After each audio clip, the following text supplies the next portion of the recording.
బర్తమాసేలు Vikram cinema, Raviteja గారి cinema నేను cinema చూసినోడుగా మాట్లాడుతున్నా. సినిమా మాత్రం అదిరిపోయింది. సినిమాలో హీరోయిన్లు ఇద్దరు ఉన్నారా, ఒక ఆమెతో పెళ్ళైంది, ఒక ఆమెతో పెళ్లి కాల, పక్క దేశం పోయాడు. హీరోయిన్ సెకండ్ హీరో అంతా జంతకు చెమ్మైంది. తర్వాత వచ్చాడు, మళ్ళీ ప్రాబ్లం క్లియర్ చేసుకున్నాడు. ఇదే ప్రతి ఒక్క భార్య భర్తలు ఈ సినిమా చూడాలి. పెళ్ళైనోడు చూడాలి, పెళ్లి కానోడు చూడాలి. కాబట్టి సినిమాలు తీసే దేనికి ఎంటర్టైన్మెంట్. ఇంకోటి ఏంటంటే ఈ మధ్య సినిమా అనేది బయట సమాజానికి ఉపయోగపడుతుందా లేదని అడుగుతున్నారు. బయట సమాజానికి కూడా ఖచ్చితంగా ఈ సినిమా ఉపయోగపడుతుంది.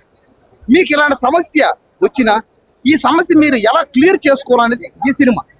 మళ్ళీ భర్త మాసేరికి విజ్ఞప్తి 2లో ఈసారి పెళ్ళాలు ఎవరన్నా కానీ భార్యలు తప్పు చేస్తే అది ఎలా క్లియర్ చేసుకోవాలో అది కూడా చూపిస్తారట. చాలా బాగుంది సినిమా. చూస్తున్న సేపు అబ్బా గాల్లో తేలినట్టు ఉంది. అది ఏంటది, ఆ యాక్టింగ్, ఆ కామెడీ, పాటల్లో కామెడీ, ఫైట్లో కామెడీ, డ్యాన్సుల్లో కామెడీ. ఇదే నిజం మాట్లాడితే మీ అందరికీ కోపం. ఆ సినిమా గురించి నిజం చెప్పానంటే మొత్తానికి ఈ సినిమా చాలా బాగుంది. నేను చూశాను. అలాగే ఈ సినిమా ఖచ్చితంగా ఈ సినిమా ఇది సంక్రాంతికి ఇది ఒక పెద్ద హిట్ అవుతుంది.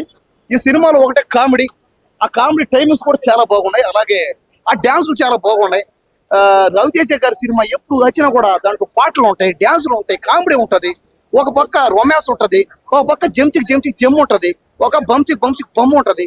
కాబట్టి సినిమా అంతా అసలు ఎక్కడ ఒక్క మైనస్ పాయింట్ లేదు అసలు. బలవంతంగా వచ్చింది కామెడీ, ఖచ్చితంగా అన్ని అంతే కదా, నవ్వు అనేది రావాలి తప్పదు. He can do much better. This is not Raviteja's movie. గిల్టీగా ఫీల్ చేయడం ఏంటి అది మీరు. I didn't like it, and Raviteja గారి action comedy was much better in other movies. ఈ మూవీ ఏమో నాకు ఆయన యాక్షన్ అంత గ్రేట్ గా అనిపించలేదు. Songs are not great. You should not touch the classics at all. ఆ క్లాసిక్ ని తీసుకెళ్లి ఒక మాస్ ఆర్ లైక్ కొంచెం డిస్గస్టింగ్ గా అనిపించింది ఆ సాంగ్. నాకు అసలు ఏం క్లైమాక్స్ ఎలా it is so great about the climax. This no difference. But Chiranjeevi Gar movie is the best for this Sankranti. I watch again and again. I'm not a fan of any actor, but it's Chiranjeevi Gar movie is much better కదా, the best. కానీ బానే ఉంది, comedy బాగుంది cinema. ఏంటండి routine గానే ఉంది కానీ comedy story వల్ల బాగుంది. అంటే ఫ్యామిలీ ఆడియన్స్ ఎంజాయ్ చేయొచ్చు. చేయొచ్చు.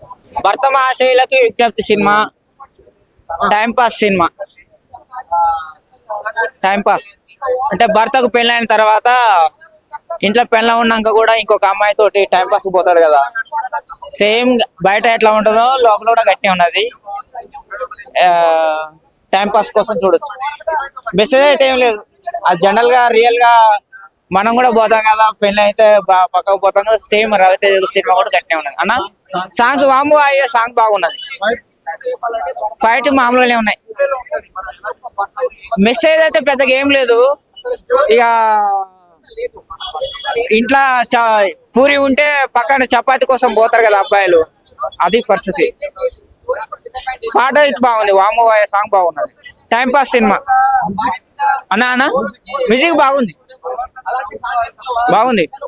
ఈ మూడు సినిమాలు చూసిన సంక్రాంతికి వచ్చింది. రాజసాబ్ సినిమా అయితే నాకు నచ్చింది. అందులో ఎందుకంటే అందాల దేవతలు ఉన్నారు, రంభా ఊరసి మేనకు ఉన్నది, అందాల దేవతలు ఉన్నారు. అది టైం పాస్ అయితే ఇది. పెళ్ళంగోలు అయితే చిరంజీవిది, టైం పాస్ అయితే రవితేజది, అందాల దేవతలను చూడాలంటే రాజసాబ్.